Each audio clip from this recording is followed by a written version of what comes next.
Dear partners in sports, dear athletes, dear coaches, medical personnel, any administrators joining us today, welcome to the webinar of the International Testing Agency. Good afternoon, good evening, good morning, wherever you are in the world today. Thank you for taking the time to join us. Thank you for taking the time out of your day to be a part of this webinar. I hope that everyone listening today is safe and healthy and doing well during this unfortunately difficult time for everyone in the world and for the sport community as well. My name is Olya Abasolo-Ovchinnikova. I'm an Olympian and the education manager at the International Testing Agency, and I will be moderating the webinar today. So you already see the panelists up on the screen. There are 4 of us here, and I will take a second to do a little bit of housekeeping, which will be the most boring part of the webinar, I promise. We need to get through a few technical aspects before we get into our question and answer with the speakers. So you will see 2 options to communicate with us on your screen. One is the question and answer function, and the other one is the chat. So if you have any comments, please feel free to throw them in the chat. And then if you have specific questions for one of our speakers, you can put them in the question and answer.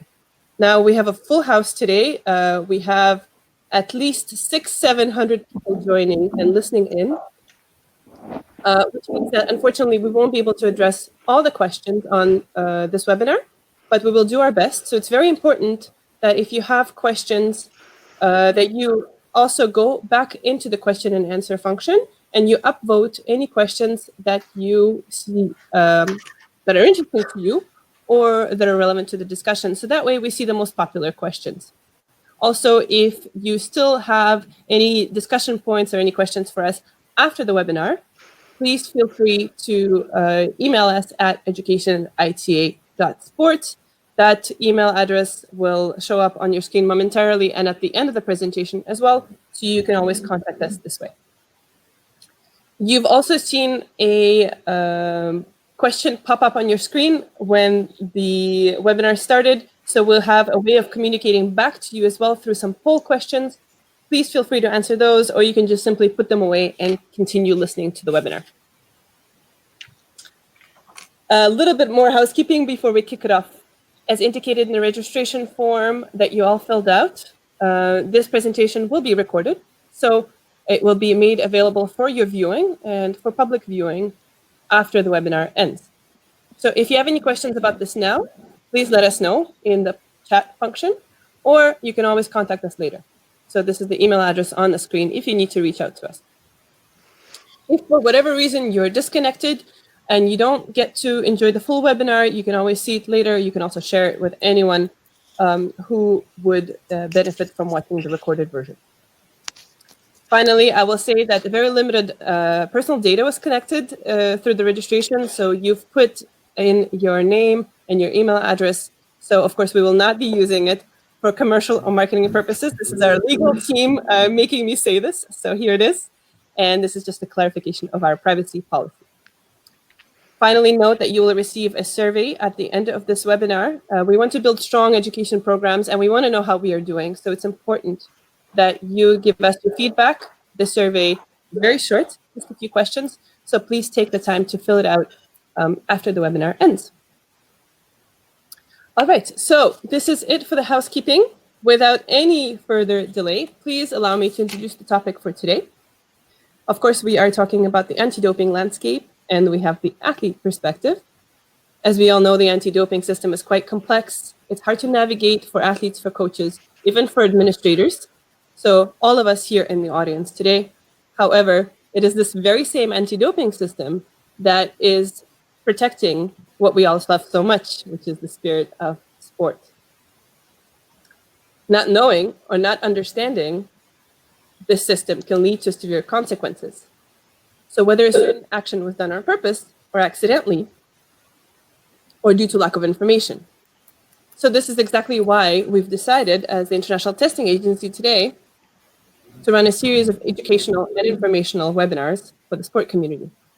So over the next few months, we will have a series of webinars talking about the doping control, so urine sample collection and blood sample collection, We will have webinars on medications, supplements, therapeutic use exemptions, prohibited lists, rights and responsibilities, values, even the technical aspects of the registered testing pool, the new athlete whereabouts, athlete central app of WADA, and so on. So we will cover a wide range of topics. At the moment, the entire world and the sport competitions are all on hold. So we hope that after these webinars, when you will return to the field of play in whatever role, that you're better prepared to navigate the anti-doping system. So let's start broad today. We'll discuss all the stakeholders of the anti-doping system, who does what, and the different ways that all of these different parts of the puzzle fit together. And of course, complete the clean sport system. Of course, we will hear from an athlete as well. As we know, athletes are the reason that this system exists and the reason why we all work so hard to preserve it. So, of course, the session would not be complete without this valuable input. So let me introduce the panelists. I will start with Mr. Benjamin Cohen and Mr. Michael Ask. So a reminder, of course, that we will kick it off with question and answer between myself and Benjamin and Michael, but you can put your questions, you can already start inserting them into the Q&A function, and we will get to as many of those as we can at the end of the session. So Michael is the CEO of Anti-Doping Denmark and the chair of iNADO. You will hear a lot of abbreviations throughout this webinar, and we will do our best to explain those every time. iNADO is the Institute of National Anti-Doping Organizations. Michael joined the anti-doping community in 2015 after 30 years of service with the Danish police. He ended his career as the detective chief superintendent and the head of the department. So Michael has played tennis as well on national top level in Denmark. So he has a little bit of athlete perspective here as well. Mr. Benjamin Cohen is the Director General of the International Testing Agency since February of 2018. Prior to that, Benjamin held the position of Director of the European WADA Office and of International Federations Relations. And WADA, of course, is the World Anti-Doping Agency, another acronym. Benjamin also held various roles at the International Basketball Federation, United Nations Office for Sport and Development and Peace, the Council of Europe, and the Union of European Football Associations. So welcome, Michael and Benjamin. Let's kick it off with a broad question for both of you. And perhaps, Benjamin, you can start, and Michael, you can contribute as well to this one. But the anti-doping system is quite complex. There are a lot of organizations with different functions. And can you give us a quick overview of the main stakeholders and who does what? Okay, sure. Hello, everyone. I see a lot of hello from Malawi, Aruba, Colombia. It's really nice. I'm happy to have you on board. So there is a slide that you can see. I think if we want to be very broad, very general and simple on the anti-doping landscape, we can start from the bottom and the base, the athletes and the core, or we can start from the top. If we start from the top, there is WADA, the World Anti-Doping Agency. There are the global regulator in anti-doping. So there have been WADA has been established by the public authorities, the governments of the world, which came together with the sports movement as a whole, and together they decided to create an independent governing body for anti-doping. And so what WADA does, basically, they do many things, but if we were to summarize what they do, they enact the prohibited lists, so the list to which we all must abide by in terms of prohibited substance, what we can and cannot take as an athlete. So they enact this prohibited list, and they enact the World Anti-Doping Code. And the World Anti-Doping Code describes the roles and responsibilities of all the actors in this landscape. So WADA monitors the compliance of all the actors in anti-doping, and basically who does the job on a daily basis. You have on the one hand the NADOs at national level, so the national anti-doping organizations. Almost every country in the world has a national body for anti-doping. Some countries do not have the necessary resources to establish their own national anti-doping agency, or for other reasons they decided to come together. A group of countries came together to create regional anti-doping organizations, which we call RADOs. So those bodies act predominantly at national level to fight against doping and implement education programs, public health programs, and of course testing programs for mainly national and international level athletes based in these countries. On the other hand, at the international level, you have the international federations. So you see IFs and major event organizers. So these are the two predominant groups acting at the international level that also have the authority to fight against doping, and mostly on international level athletes. And this is basically, you have those two groups that coexist, NADOs at national level and international federations at international level. And you see that as an athlete, you are a member of a club, potentially of a team, and that team is member of a national federations, and therefore that national federations to which you belong will be under the authority of both, under the authority of the NADO and the authority of the International Federation of the sports concerned. And this is why, therefore, you have always in your sports two anti-doping program coexisting, the one put in place by your NADO or your RADO and the one put in place by your international federations.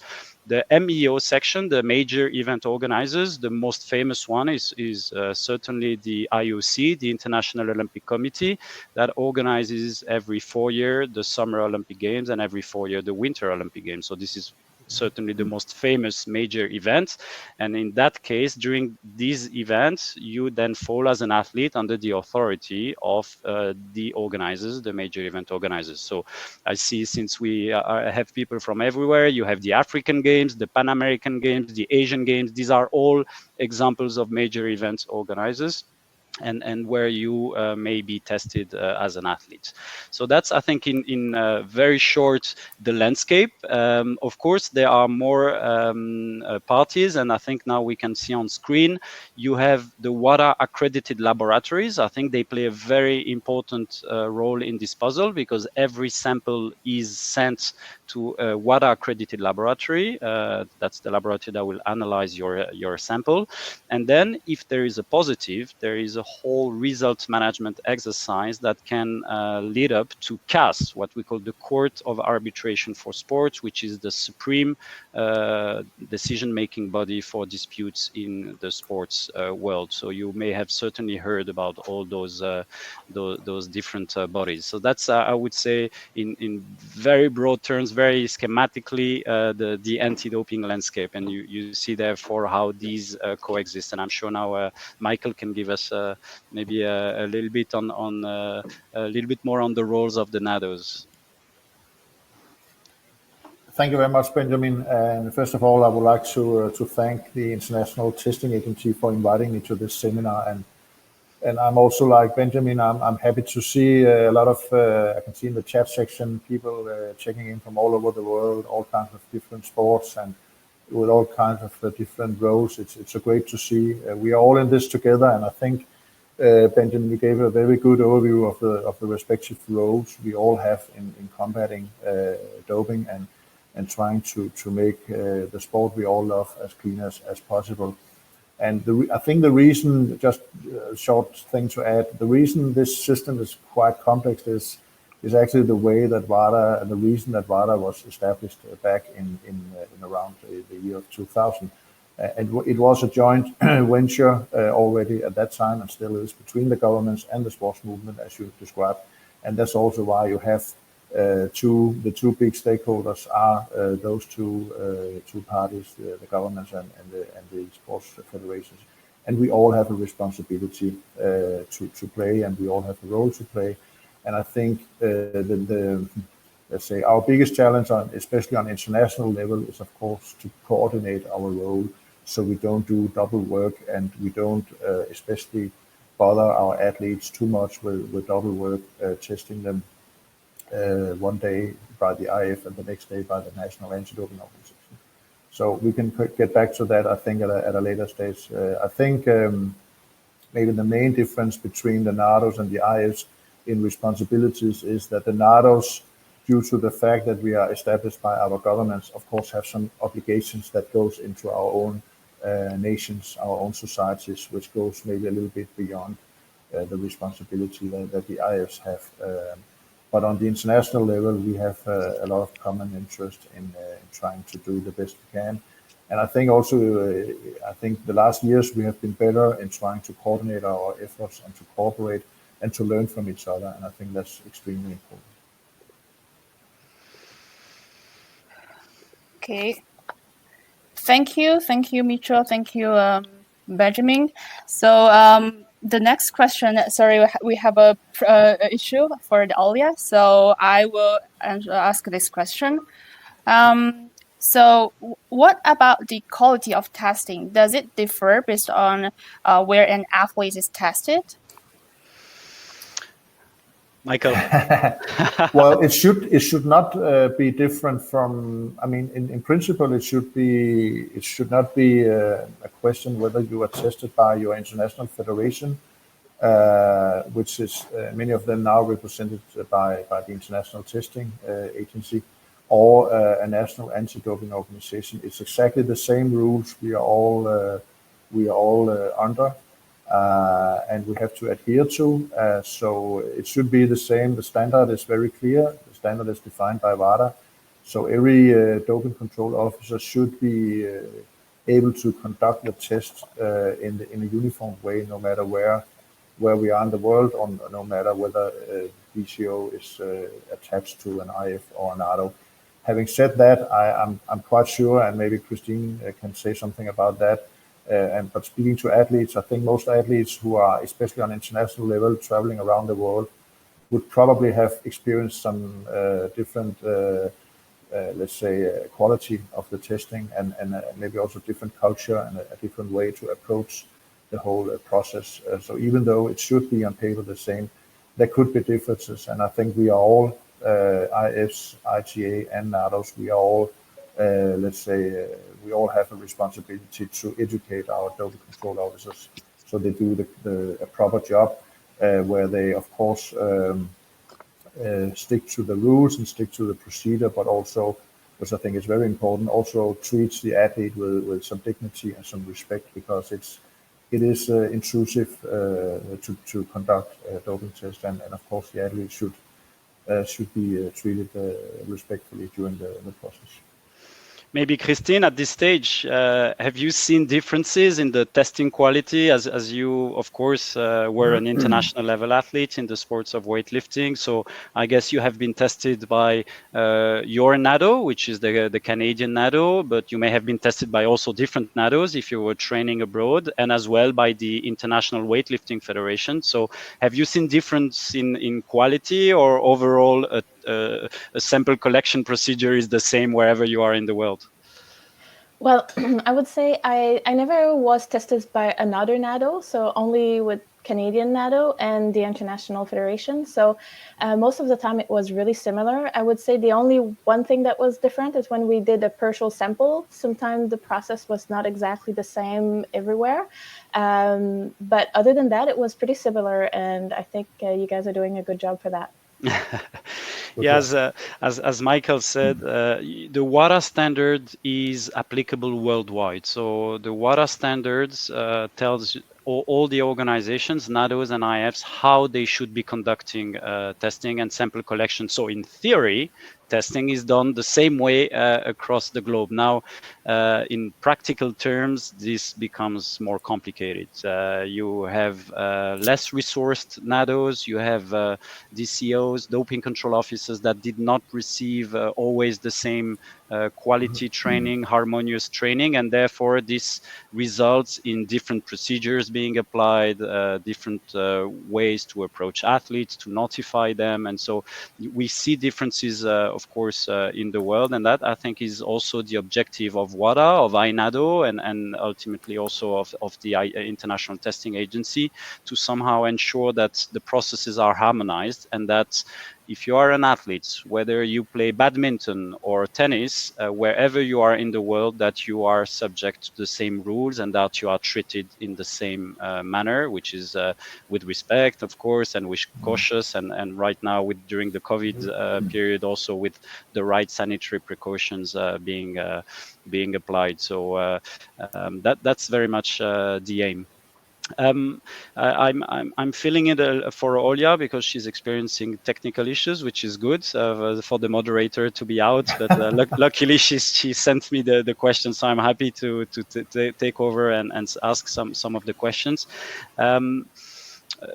Michael, as well, you've been an athlete, of course, but I think also Christine would testify to that. As an athlete, you usually see the testing part, and in some hopefully not so frequent cases the disciplinary part if there is a positive. But as an administrator in anti-doping, what is exactly is behind the scenes, apart from, because I guess anti-doping is much broader than just testing. So what is iNADO doing concretely beyond testing? I think it would be interesting for the people to know that.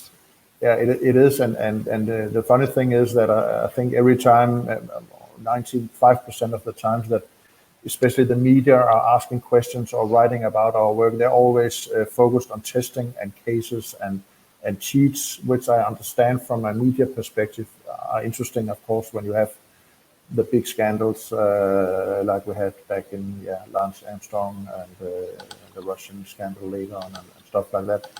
So I understand that, and I think it's not. Oh, hello, Olya. Olya is appearing back. Yeah, almost. Yeah, and so that's of course in a way understandable. But I think if you look, if I take my organization, and I think that does not different so much from other organizations. Actually, testing is of course an important part. It's still one of the cornerstones in our work, and will probably be in the future as well. But I think education. Cooperation with other bodies nationally in my country and in many other countries. We have close cooperation with the police, with the customs authorities, trying to prevent the society in general from being overflooded with doping substances. We have a lot of cooperation with universities and other institutions trying to develop new methods, and academia in general. And of course, the whole investigation part, which reminds a little bit me of my background in law enforcement, is also something that is developing. We have learned over the last years that we cannot find, let's say, the cheats just by testing. We need to do some investigation. We need to collect information, intelligence. We need to work with it. We need to engage with the athletes, but of course, but also with everyone who is somehow involved in sports.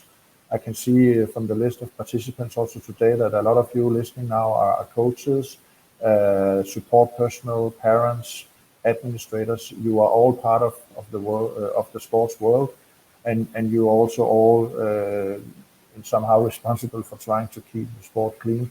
So I think all these aspects are equally important, and I think what we are trying to figure out, all of us, is what it should be the balance between testing, education, and intelligence, or you could also put it in that way, how much should be preventive work and how much should be, let's say, reacting to the cases we discover.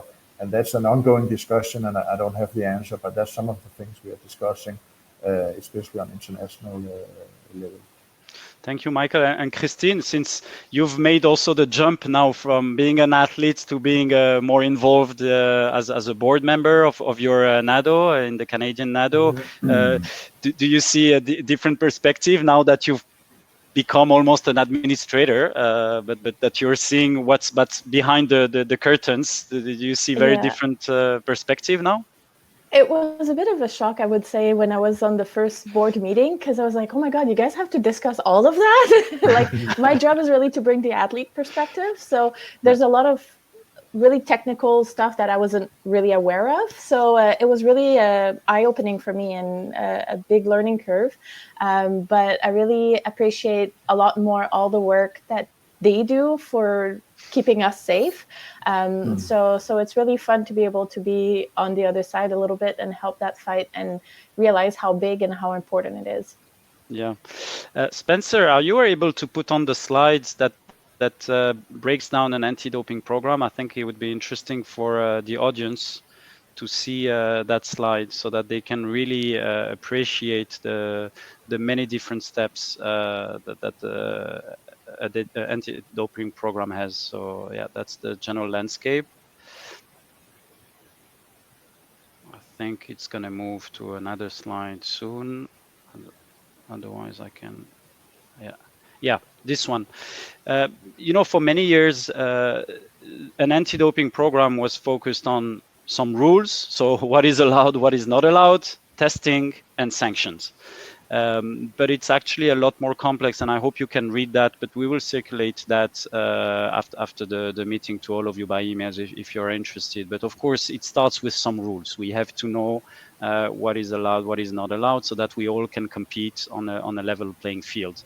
And for many years, education was, let's say, a part of an anti-doping program that we took into account, but maybe not in as an important really and decisive factor. And I think that as soon as you have rules, the important is to educate the community around those rules before actually testing and sanctioning them.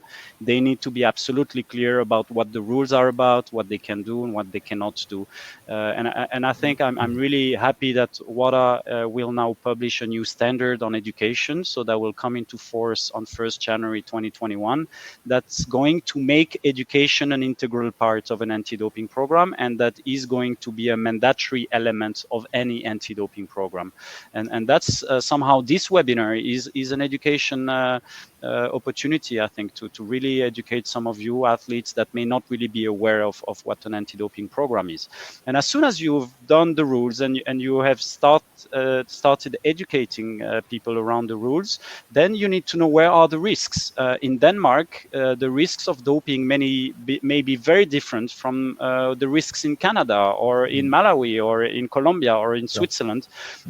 Some sports are more popular in some countries. Of course, in Switzerland, where I'm based, we have winter sports.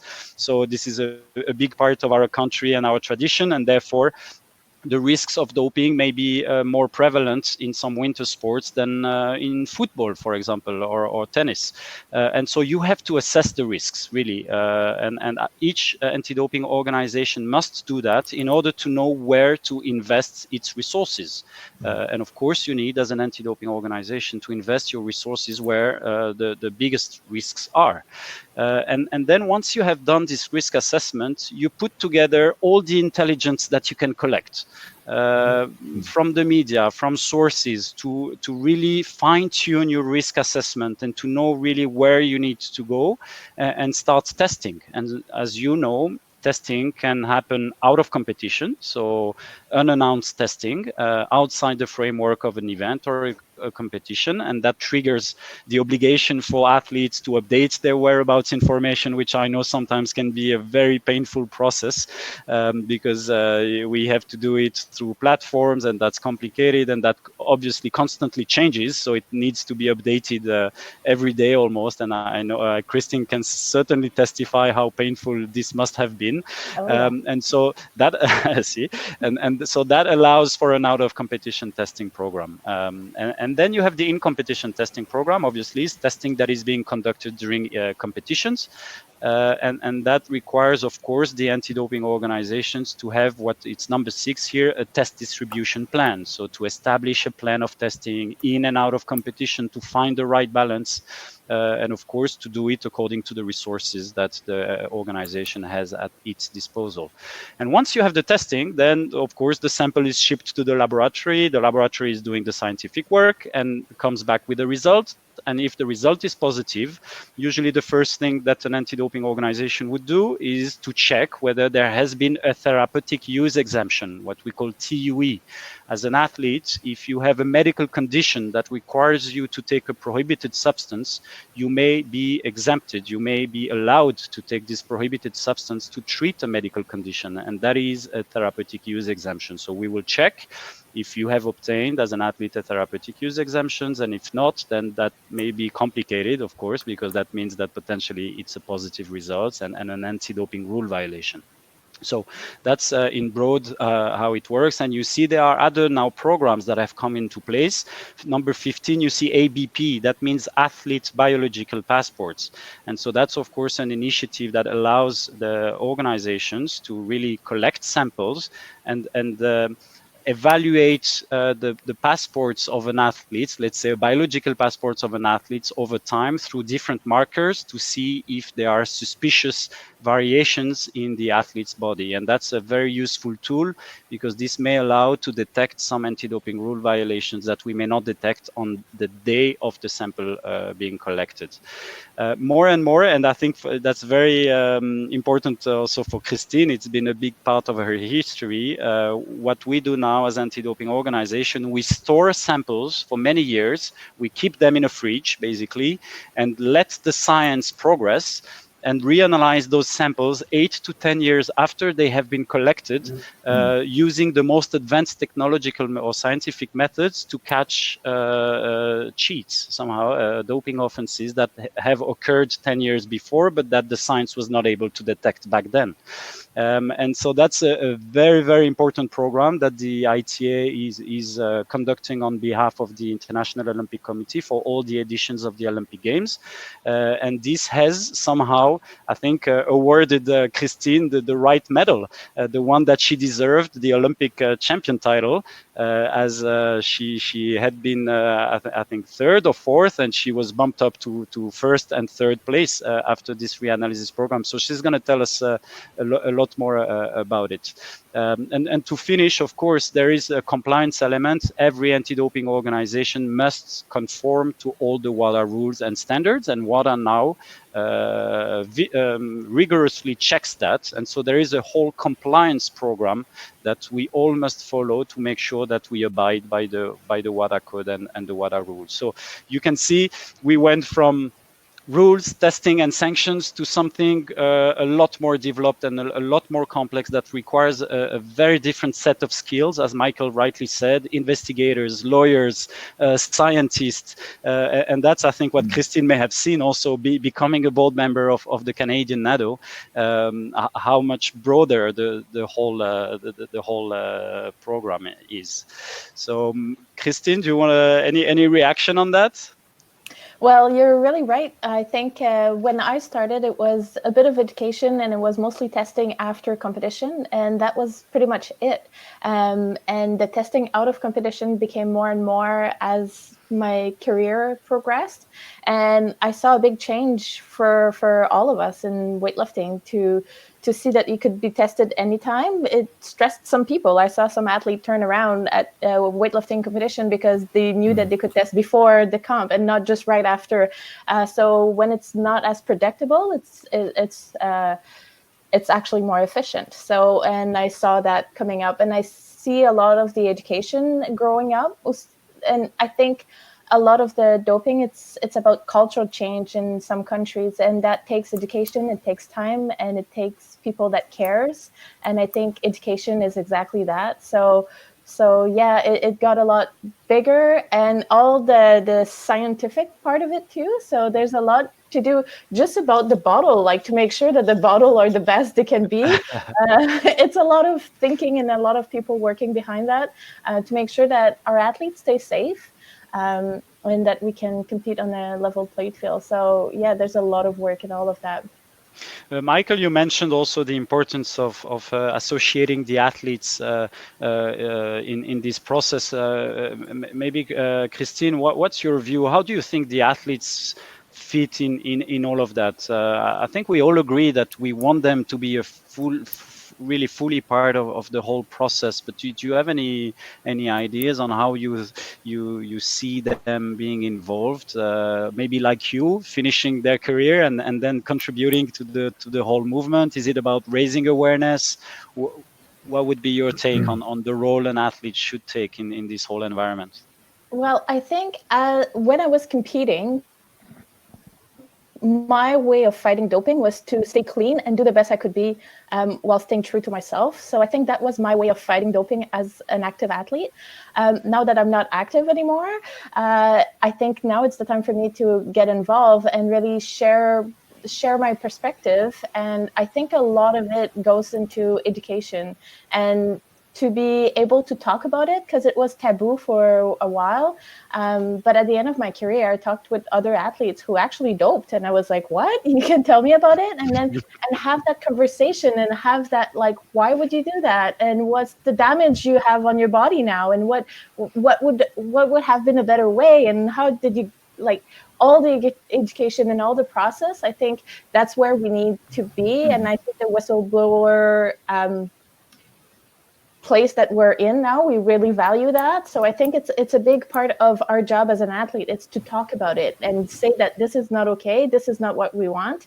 What we want is clean sport and the true sport. And so yeah, I think our place as active athlete is really to be able to talk about it and to be open about it and to be educated and educate other people. And once you're done, then you can really get involved at a high level.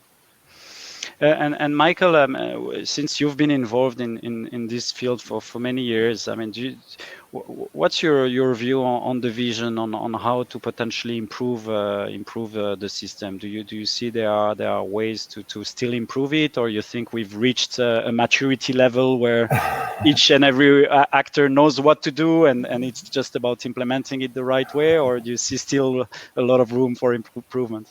No, I think, well, first of all, I think you should always be careful not to lean back and say to yourself, we have now created the best system, the best way we can do it. I mean, because things are, I mean, our societies are developing all the time. We learn almost every day something new, what works and what doesn't work. And I think actually the chart that you showed and still show as far as I can see on the screen, actually explains very well, Ben, that it is become more and more complex. And the reason it has become more and more complex is that we have learned over the last 20 years, 25 years especially, what works and what doesn't work. And we one thing we have learned, amongst a lot of other things, is that the number of tests does not say much about our efficiency in what we are doing. I think we all we really realized that in the international world, sports world, when we had the Lance Armstrong case. As probably everyone knows, he was tested, I don't know how many hundreds of times, and he was never tested positive, although he was doping more or less all the time. So the intelligent testing, as we call it, which you also described, the ability to pinpoint where do we need to test, what kind of tests and what kind of analysis should we conduct, and to combine it with other means, like especially education, which I think we can all agree we have learned, maybe also especially after the Russian doping scandal, that actually in order to have a healthy culture in our sports environments, we need to educate our young athletes from they are very young, and to tell them what is right and what is wrong. And because that in that way we can probably save a lot of money and a lot of effort in the long run, because if we can raise our athletes not to cheat and to stay true to yourself, as Christine said, then we don't need to test in the best of all worlds. We will probably never reach that point, but I think that is what we should try to aim at least. So it's much more efficient in the long run to be preventive than to be reactive. But of course, there is a tendency, or maybe there was a tendency at least, to measure our effort as anti-doping organizations, no matter whether we were an INADO or an international federation. But the more testing we do, the better it is. And that's not necessarily the case. It is a matter of having gone through all these stages, as you describe, and to try and build up a strategy that you can explain to the public why are you doing what you are doing. And I always say, to, especially in my capacity as being chairman of the board of the Institute of National Anti-Doping Organizations, where we try to especially support capacity building in less resourced areas of the world. I usually say that I think when you're trying to build up a program, don't focus so much on testing in the beginning. Try to figure out what kind of risks do you have, as you also said, Ben. What are the top athletes of your country? Talk to your federations nationally, maybe to the international federations as well, who are the top athletes, who are in jeopardy of being exposed to doping, and then concentrate your education program and your testing on that. And we learn all the time. So we just constantly have to improve and constantly have to learn from each other.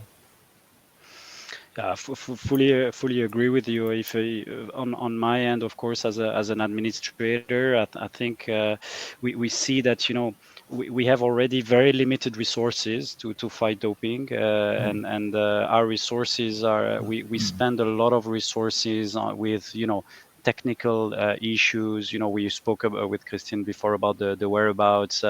As an administration, it's really complex. There is now all those regulations, those standards. There is now data protection is becoming a central theme around anti-doping, which almost provides us an over-regulated field that for anti-doping organizations to navigate and to really be efficient and be fast and follow the trends of doping and really catch the cheats. Really, that's a little bit the frustration that I have as an administrator, because you would want to be a lot more efficient, but you're somehow slowed down by the numbers of things, the processes that you have to go through in order to really start conducting a test already. And that's, I think one heavy element that we have in this landscape.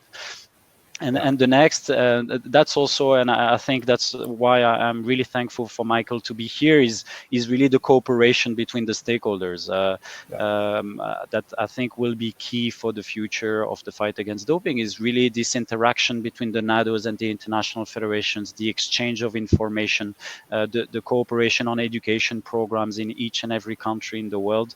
And that's, I think, where we can go a little bit further. I think today every anti-doping organization is focused obviously on its own work, but I think we have a card to play in the future in the area of cooperation, and I think iNADO is very much now also focused towards that in promoting exchanges between NADOs, but also between the NADOs and the international federations.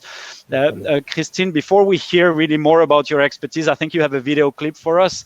Or I think we have a video clip for you. I don't know, but I who have it. Yeah. No, we will, I'm sure, put it on. I don't know if... I'm sure because we have Spencer also behind the scenes, and I'm sure she will be able to put it on. Yeah, so it's there ready. But if you do you remember as an athlete, what was your most painful element of this whole anti-doping landscape? Did you have one thing where you were like, I wish it was different, or I wish this anti-doping organization would understand us more, athletes, or was it really about the day-to-day, the whereabouts feeling? What was the most painful elements, if you were to maybe summarize that? Honestly, for me, it was the whereabout. It was really a challenge to always fill it on time, and all the complex. It was still at the beginning, so the website was always updated and always changing, and it was always painful. And to realize that, if the police want to find me, they can't, but if a NADO wants to find me, they can. So, to know how much people know about me. So it was a bit of getting used to that at the beginning, but I do understand really well the importance of anti-doping. So the actual testing itself was not always, it was never an issue. I understood it, and I made peace with that, and it was all good. It's the whereabout that was really a challenge. Well, I think WADA has made a lot of improvements. They invested a lot of efforts in the revamping of ADAMS. I think now it's called ADAMS Athlete Central. So it puts really the athletes at the center of this whole element. And I'm really hopeful for the future that it's going to be a lot easier for athletes to update their whereabouts. At the end of the day, when you log into Facebook or Instagram or Google, those guys know exactly where you are. And so I think, turning off your phone could be enough potentially for the anti-doping organization to know where you are, obviously respecting your privacy as well, but maybe go into a system that is a lot more athlete friendly, where in theory you would not even have to update your whereabouts information anymore. That could be the future. I retired 10 years ago, so I'm sure it changed a lot since then. I still had the beginning of it. It has changed. I'm sure it changed, but not so much either. So, it is about to. dear I'm glad participants, we're able Okay, I'm to sure we will continue have on also questions from the audience, but there is a clip that, about Christine that we want to show you. I think, Christine, you will introduce yourself, but from what I know, and correct me if I'm wrong, you have been a very high-level, international level athlete in the sports of weightlifting for Canada. You've participated in the Beijing Games in 2008 and the London Games in 2012. And I think you have an interesting story about both games, because you have received the medals in both games, but many years after. So we want to hear all about that, because Michael and I have heard you already speak in person, and we were very impressed, and we think you're a true inspiration in that respect. So maybe Spencer, do you want to go through the quick video clip about Christine, and then we'll get to let's enjoy this 2 minutes and a half video. That just to go to the Olympics was an accomplishment. That was her goal. She never thought that she would ever be on the podium.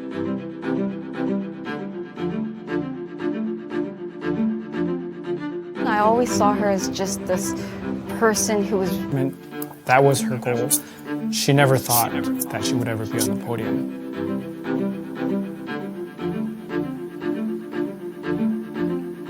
I always saw her as just this person who was like really focused on their sport, really loved their sport, and it came through, it really showed.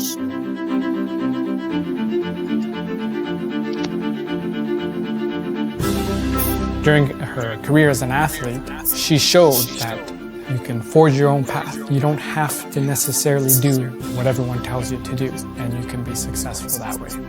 And she proved that in London.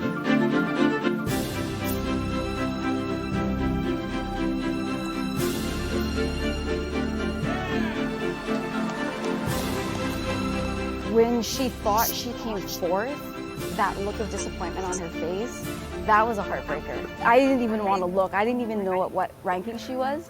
But that moment she turned around and Walter held up 3, and you see that smile on her face, that just, you go from being like crying because you think that she's lost to crying because you're happy that she's happy. So it's I still get emotional, like after all these years.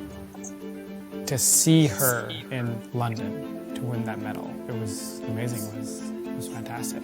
Being able to see her dedication and then have it all out there on the platform and her win, it meant a lot to see that. She's an Olympic champion. When she finally got the medals, it was a magical moment for her.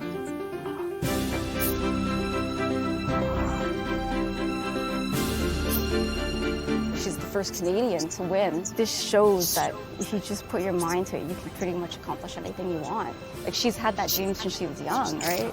And she did it. So why can't we? She's the most successful, accomplished weightlifter that Canada has ever known. The only Olympic champion, the first female to win a medal at the Olympic Games, and to do that twice. She's just an all-around role model.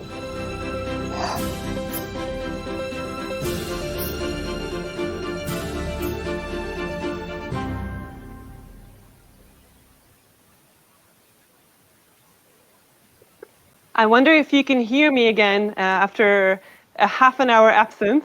Yes, it's all good.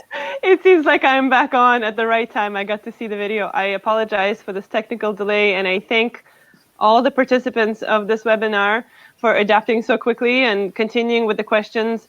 So I will do my best to jump back in before I'm kicked out again, and hopefully not to cross over some of the discussions that you already had. I know that Christine has been introduced, and it's very special for me to watch this video because in my previous job, I was part of the organizing of this reallocation of the medal ceremony. So we were all crying like little little kids during that day. So it's nice to see this. But I hope I'm jumping in with the right question, and please tell me if you already addressed it in the previous discussions. But I wanted to speak to you, Christine, a little bit about why you started your sport, and also, if you haven't mentioned it already, the first time you were tested, which I understood from our previous discussions was at 14 years old. Yeah.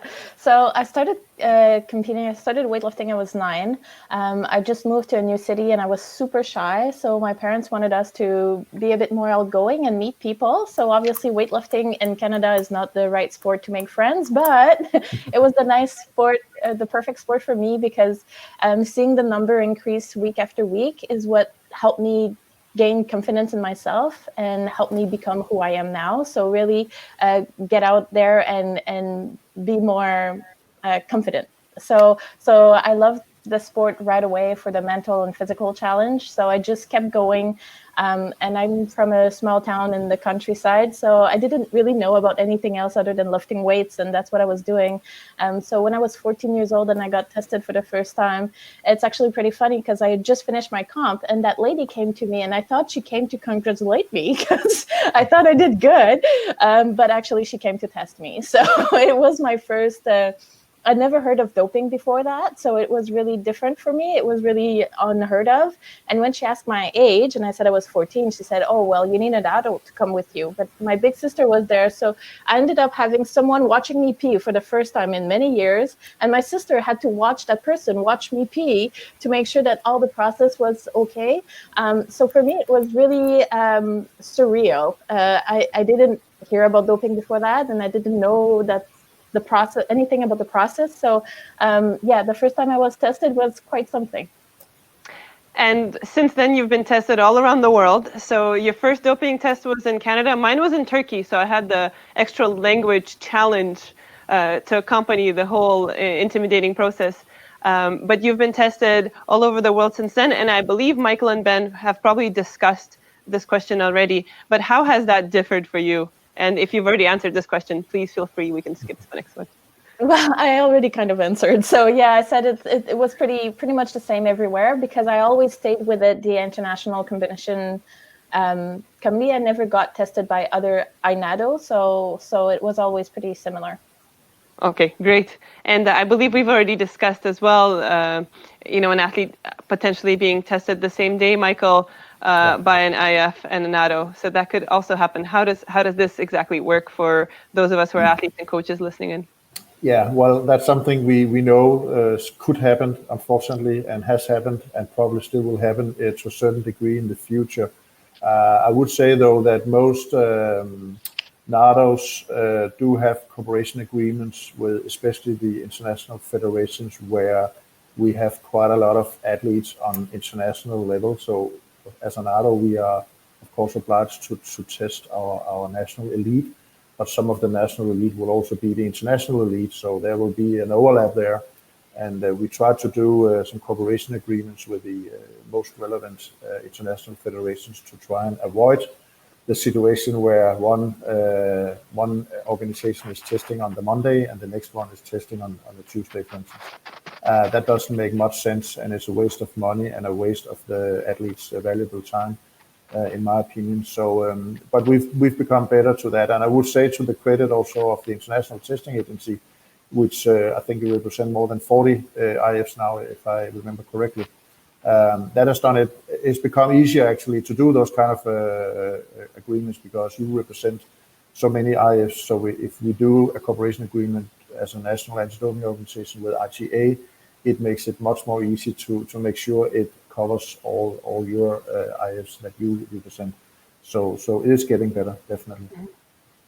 And Michael, I believe you already spoke about the importance of education. In my 30 minutes trying to tune in and tune out, I heard a little bit of the keyword education. I was happy to hear you discussing it.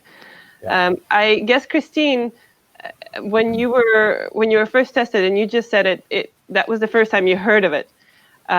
Did you ever receive any anti-doping education throughout your career as you continued your path? Yes, I did. The CCES, which is our Canadian NADO, have an online education that we had to take before getting out of for international competition. So I did had education eventually, but not before the first test. And to be honest, like knowing the process was the main thing. Like the education, once you know all the steps, you know what to expect. It makes it a lot easier to go with the flow. The other thing I think on the education that was important. It was our rights as athlete. When you accept to compete on an international level, you have to accept to be tested and to know what responsibility we have. It's a big important point that I got from education.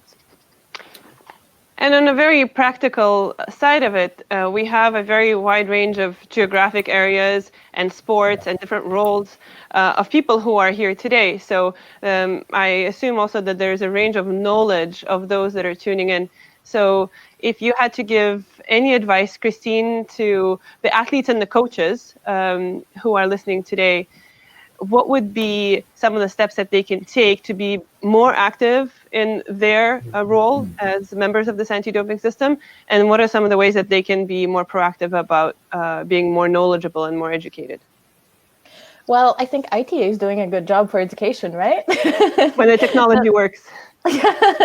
Well, that's a good first step. But I think if I have any advice, I would say, I mentioned it a bit earlier, but I think doping is a lot about culture change. And when you're involved in sport, you have to remember when you put your 7-year-old in sport, why are you doing it? It's not for them to win. It's for them to be active, to make friends, to grow as a person. Sport is supposed to make you a better person. And as coaches and administrator and all the people surrounding athletes, your job is still to be a role model and to make sure that the reason why you put a 7-year-old in sport is still there and it's still what you promote. So the health and the well-being of the athletes should be in the center of this, and that doesn't correspond to doping. It cannot.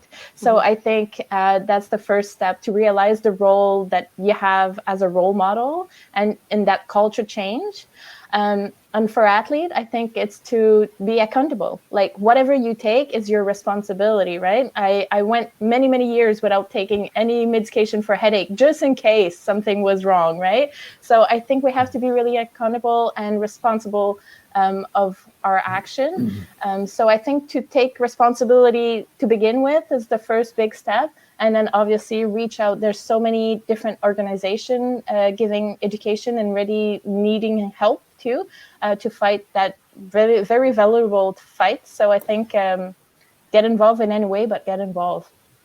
Thank you, Christine. So I think all 4 of us are here and it's working so far. Let's hope it remains this way until the end of the webinar. So please tell me if I missed anything, but I believe we covered the landscape, the stakeholders, the main roles, what some of these acronyms are and what they do in practice. What I call also the tip of the iceberg. So what Christine and I as an athlete, what we would see, but what happens behind the scenes as well is quite important for any stakeholder in the sports system to know as well. So I believe we covered that. Maybe Olia, if yes, I may, because there's an important piece that we didn't cover, not to pull the cover towards ITA, but we had this PowerPoint where you saw the landscape, and I think there's also some question as to where the ITA, but other parties fit within this environment. The code allows the NADOs and the international federations to delegate their anti-doping program to organizations whose job would be to do that, or who would do that in an independent manners. And so some NADOs, for example, in Germany, the German NADO have decided to outsource their testing activities to an independent company whose only job is to conduct testing. So some NADOs are using the delegation that is afforded by the code. And some international federations have decided also to outsource their responsibility to an independent organization. So the Athletics Federation, World Athletics, or the IAAF at the time, has created the Athletics Integrity Unit. Cycling, the UCI, has created back then the Cycling Anti-Doping Foundation. And the Olympic movement most recently decided to create the International Testing Agency that would basically take over or the management of the anti-doping program for the international federations and major event organizers. And I think that maybe should complement the anti-doping landscape, because some people may not have heard about the ITA or the Cycling Anti-Doping Foundation, Athletics Integrity Unit, or other bodies that are now in charge of managing anti-doping independently from the international federations. And I think these questions of independence and conflict of interest has surfaced, I think, after the Russian scandal, a lot more, and to really put in place some mechanisms to show transparency and independence in the process. So I think that is closing this landscape now. Yeah. Absolutely. If you have any further questions for us regarding the technical side or general questions after the webinar, please send them to us at education@ita.sport. We'll have that email address up at the end of the webinar, so you'll be able to see it. We have just 1 minute to wrap up before we move on to questions, and I see that there are many. So perhaps I will let you take any final thoughts of how you feel about the future of anti-doping, Michael and Ben, and Christine, if you have any final thoughts or advice for the audience as well, and then we can move on to questions.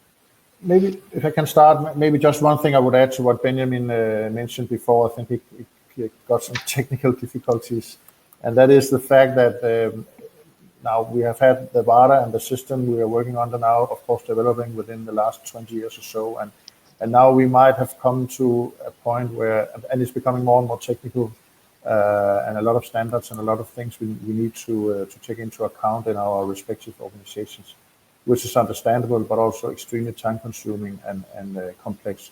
And I think we need to consider for the future, and also taking into account the current situation we are all in now with the corona crisis, we need to maybe start rethink our systems a little bit, and maybe try to simplify things, maybe even think about new methods we can test, where we don't need to do the process as also Christine explained before, as a 14-year-old being exposed to peeing in front of your sister and a stranger. That's maybe not the right way to do it. And for the future, also for health reasons with the corona situation now, and things like that. So just to say that I think we need to, of course, we need to adhere to the rules. We need to have someone governing us all, but we also need to be inventive, and we need to maybe start trying to think more out of the box.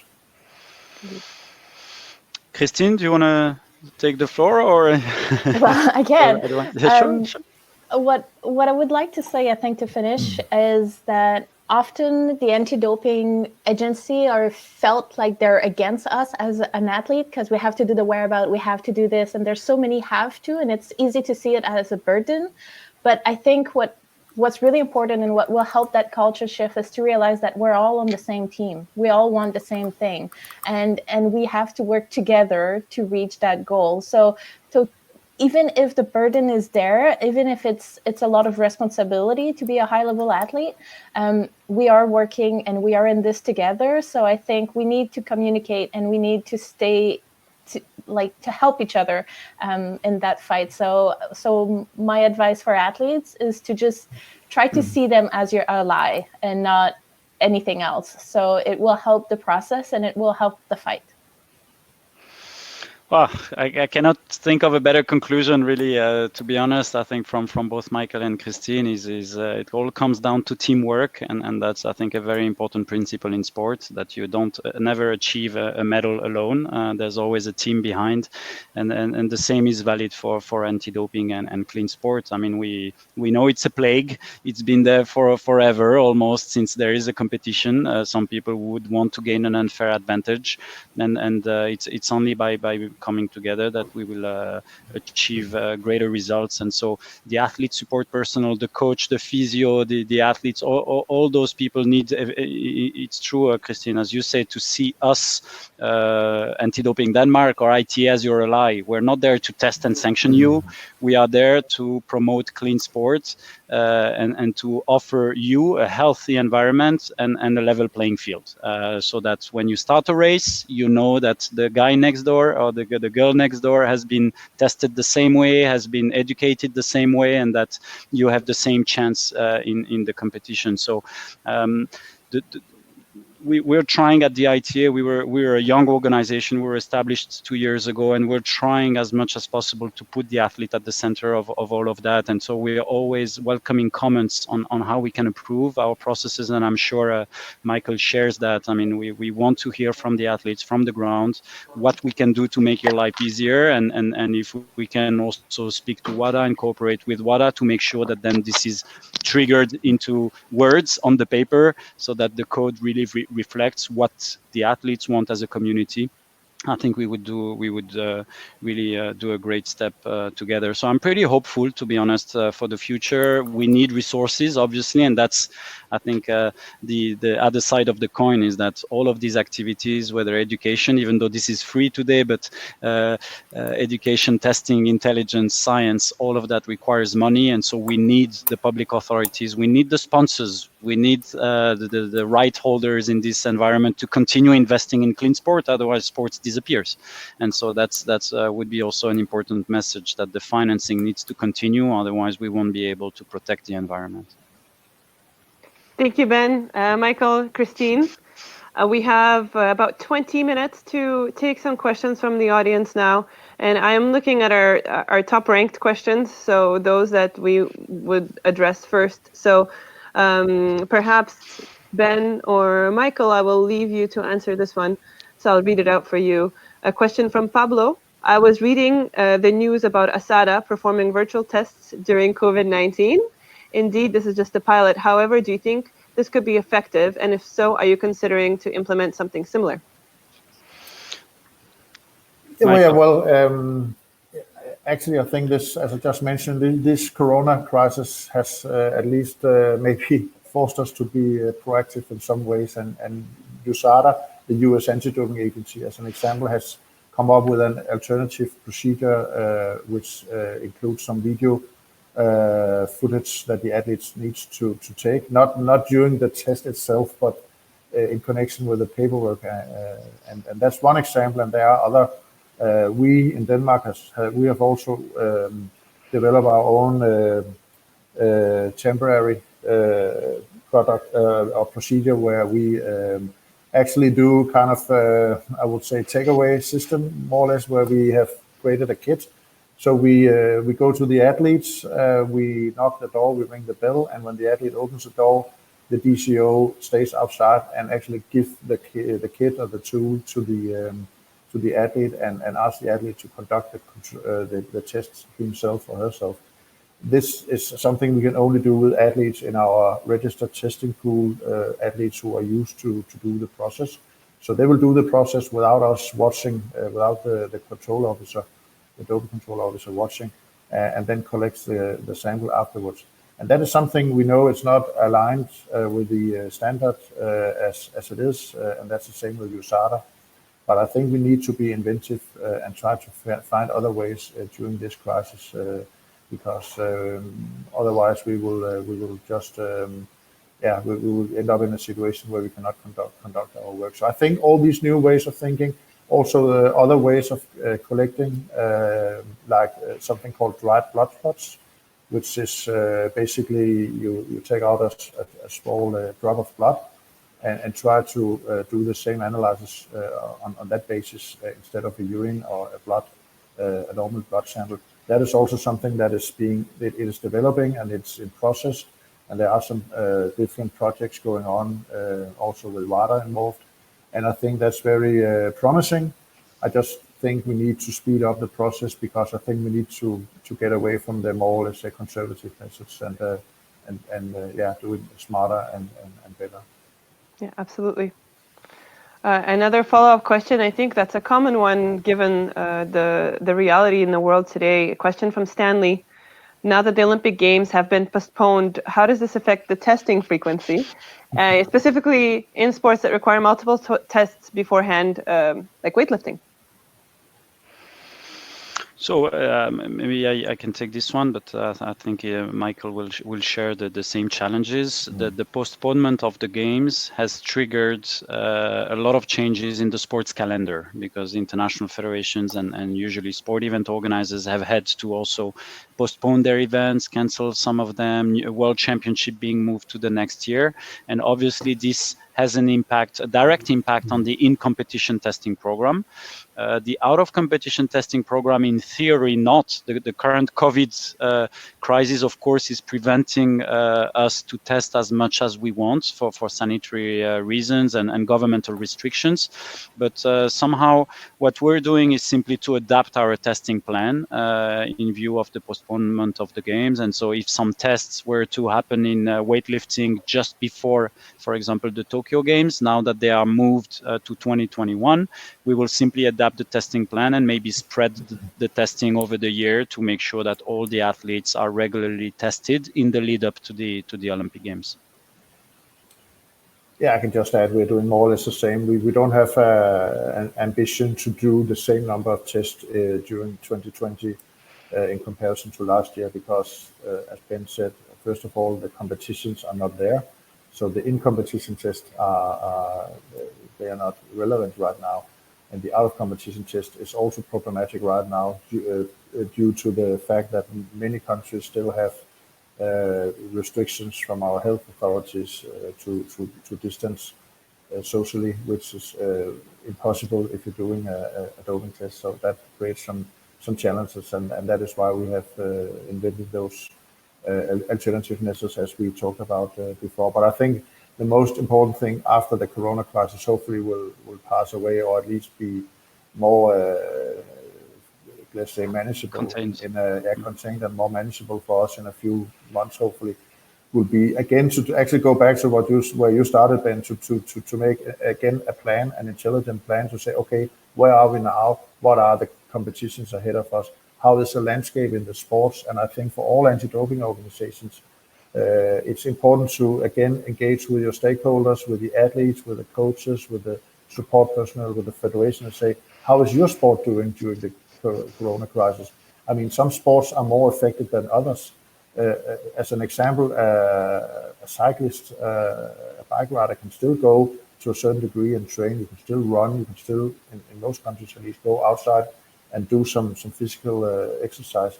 But if you're a football player, for instance, then it's very, very difficult to keep the same level. So there are different, from sport to sport, it's different, and you have to take that into account. Thank you. I will move on to the next question from Frédéric. Which educational program do you recommend to obtain an anti-doping certification and work in the anti-doping sector as an administrator? So perhaps maybe even a personal experience here, or any advice that you would have. Well, for me, I think the first door is WADA, the WADA website. So WADA-ama.org, WADA-ama.org with a hyphen in the middle. I think is, as we said, is the global regulator, and they have a wealth of information resources on their website. So if you're an athlete and you want to know more about the prohibited list, the TUEs, of course, I would advise you to check the WADA website first. As an administrator as well, I think WADA is now providing Alpha and ADEL platform as e-learning. So as an administrator, you can also get some e-learning resources. And then depending on where you are based, I would advise that you check your NADO also website, because every NADO in the world practically will have a website with some resources and information that are tailored to your country, to your needs, in your language. Although also WADA has a multitude of languages, I'm sure you will find a lot of resources on your NADO website. And hopefully an ITA is now revamping its education section on the website. So very soon, hopefully in a month or two, you will also have the opportunity to go on ITA.sport and collect a number of information. So again, the idea is not to duplicate resources, and that's why it's important for anti-doping organization to actually come together and provide, I think, easier guidance to the community, so that you are not lost here. I speak to everyone here in attendance, that you don't know where to go, and you don't know whether the WADA material will be different from your NADO material. So at least that there is also a harmonization in the messages, in the supports, in the videos, and all of that. But you have a wealth of information if you want to know more. Yeah, I do agree, and I think this education is an area where, of course, the standard that now will be enforced from next year, we all have to live up to that. But of course, there are language barriers, cultural differences, and things that makes it, I think, logical that we have complementary education programs. WADA has theirs, which are very good, and some IFs have some very good programs as well. You are getting there as well at ITA. But what we can do on national level is to, because obviously you don't start your career as an athlete as an international athlete. So before you get in touch with the international federation program or your program, or maybe even WADA, you will normally be part of a youth group on national level, maybe being on the national top level in your sports, and that is where I think, especially from the NADO perspective, from the national perspective, that is where we can try and let's say put in the right messages in the native language for the athlete, and then when the athlete grows up and becomes part of a national top level, international level, then they will be exposed to the programs also in the sports where they are on international level, and where they can hopefully also would have the maybe, I mean, if you're coming from a country like mine where English or French or Spanish is not the native language, it normally takes some years before you also grow up to an age where you understand those main languages in the world. So there are some aspects there, but I think they are all, you know, complementary, and they should all be used for the need that is relevant at the different stages of your career. Indeed, and the challenge of the language barrier is, as an international organization, that's something we definitely face, the cultural barrier and the language. So to strengthen the NADOs and the work done by each national federation in sport and the NADOs and as an anti-doping agency is definitely a complementary effort for all. So that helps the international sports system become stronger as well. So there are many roles, like Christine being involved in the board of directors for CCES, the Canadian Centre for Ethics in Sport. So some of the roles are not necessarily maybe full-time positions as specifically the education manager, or there are many ways to become a contributor to this larger system nationally and internationally. There is a good follow-up question that relates to the conversation on education. So it was next on the line of questions, but they keep moving around because people are voting. So I found it here. Armando is asking about the 2021 international standards for education. They established that an athlete's first experience with anti-doping should be through education rather than doping control. So what would be the key strategies for anti-doping organizations to achieve this, so that Christine and I, at 14 and 15 years old, have some education before we're tested? Well, a little bit maybe repeating myself, but I think I can speak for my own country mainly, but also for other NADOs that I know of, that we are trying already at a very young age through the federations in our countries to find out who are actually the, let's say, coming top athletes, which of course can be difficult to tell from a very young age, but there are in those countries programs and systems and groups where they gather top athletes in the respective sports, and that is those kind of gatherings is where we try in my country to come out and give some basic information to the young athletes. What is I mean, first of all, giving the right messages about sound culture and ethical, good ethical way to behave, but also to show them in practical terms how does a doping test actually work. We have a small video clip we can show them that this is how it actually works, and also try to prepare them for, maybe it's not today or tomorrow, but maybe in 1 year, maybe in 2 years, someday you will be maybe abroad somewhere, and you will suddenly be exposed, as Christine experienced at a very young age, to be tested, and that it does not come as a shock for you. So you are kind of prepared what is going to happen, and also to learn to teach them about their rights. Especially, I was wondering when Christine was talking about she was only 14 and Olivia, you were only 15. And you know, it's also an obligation for the DCO to know that you are entitled to have an adult person when you are underage, and that is something that the athletes should know even when they are very young. They could ask for that as part of their rights. Yeah. Also, I think, you know, that these 2021 standards on education is also about, you know, education is a loose term. Everyone say it's nice, I'm doing education. Yeah, I am too. But I think it puts a little bit, it puts some structure to education, I think, and it forces you as an organization to think about it and to have a plan and to think into what education means and the effectiveness of your education program. Because potentially organizing a webinar like this one, we may not target the right audience, and therefore this education may be lost. And so I think it pushes you as an organization to say, okay, I have these resources for education.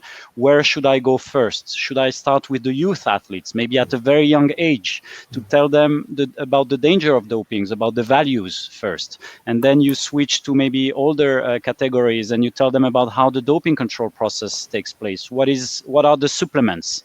What are the usual mistakes that you do when you want to take supplements and you may not know if they contain a prohibited substance? How do you apply for a therapeutic use exemptions? How do you update your whereabouts information? All those technical issues that you deal with as an athlete on a day-to-day basis.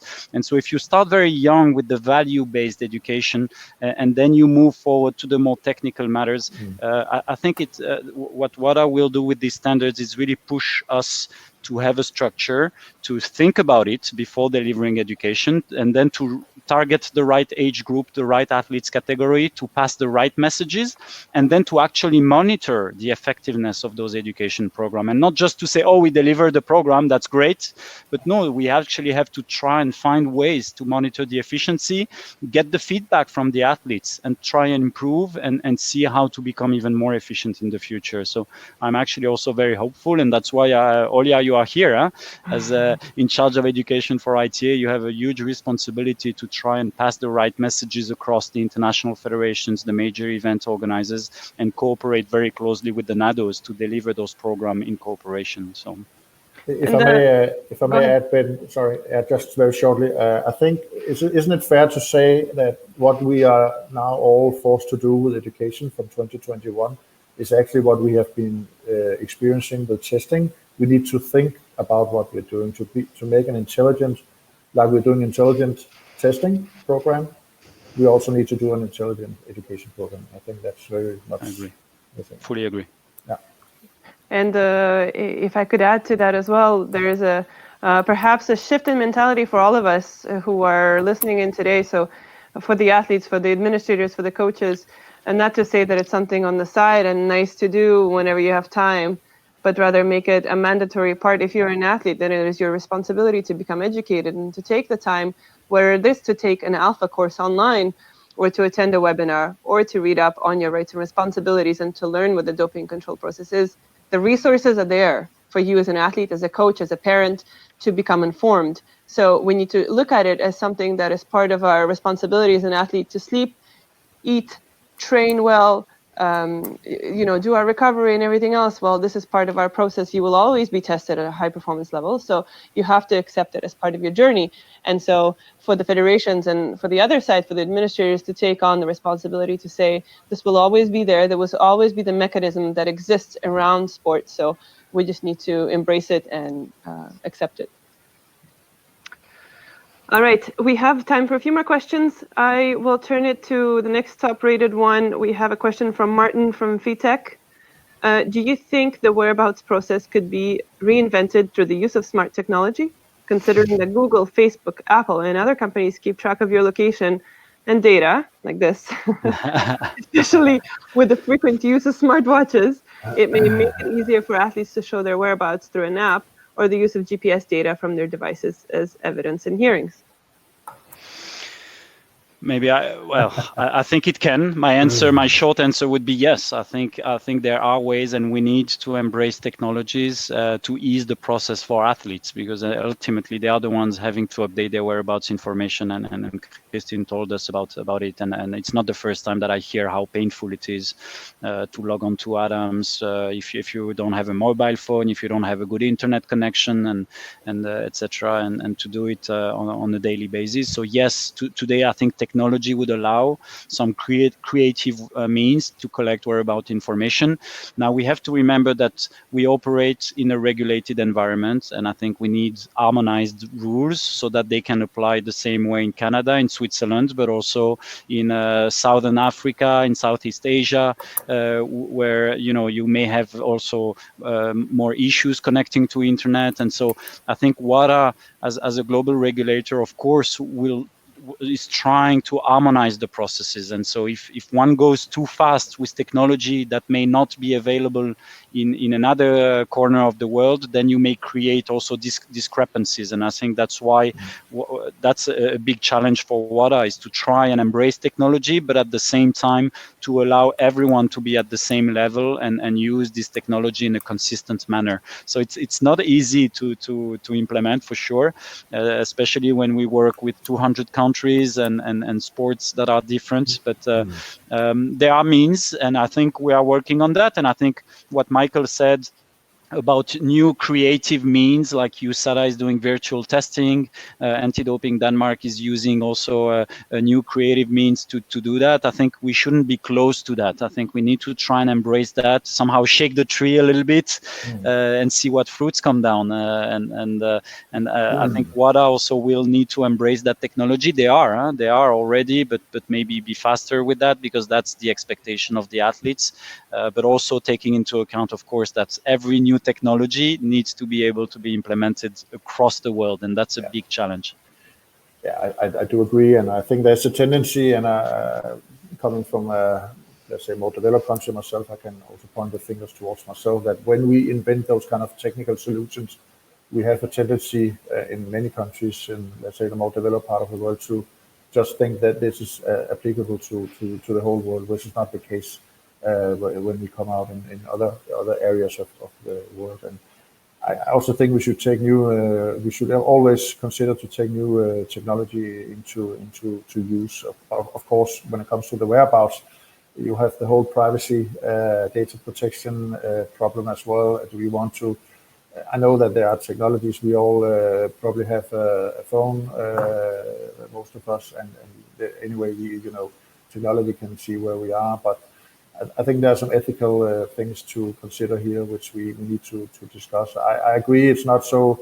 It can be a pain for the athlete, and is a pain for the athletes to fill out the whereabouts, as also Christine mentioned before. I would say, though, to the credit of WADA, that the newest development with the app and things where you have defaulted addresses you can put in, it makes it easier today, at least, than it used to be a few years ago.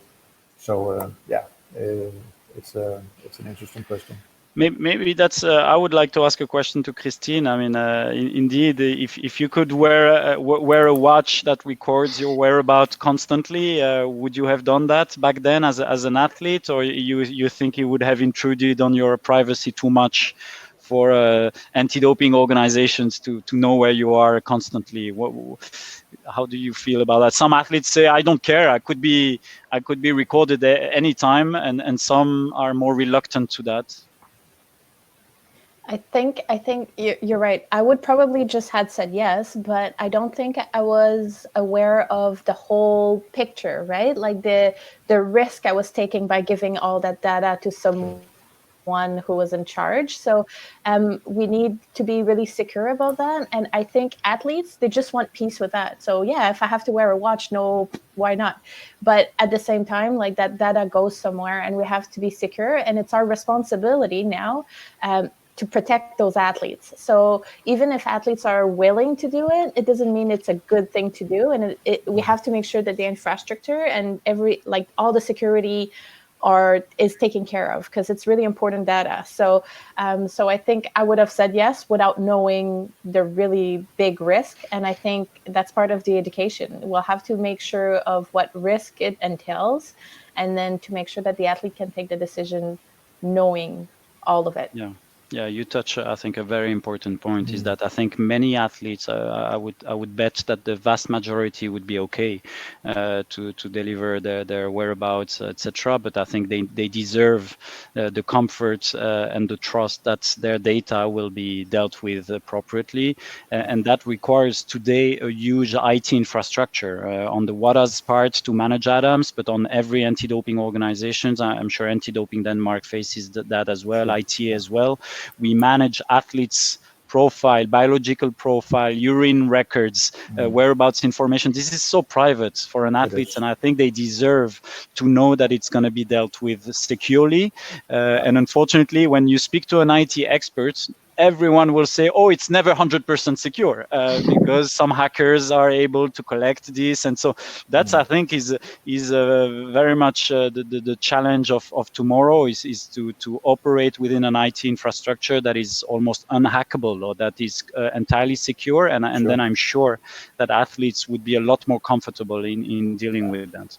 I totally agree. And we do spend more and more effort and money on IT security, and we have to. It's not a choice, it's an obligation, I think.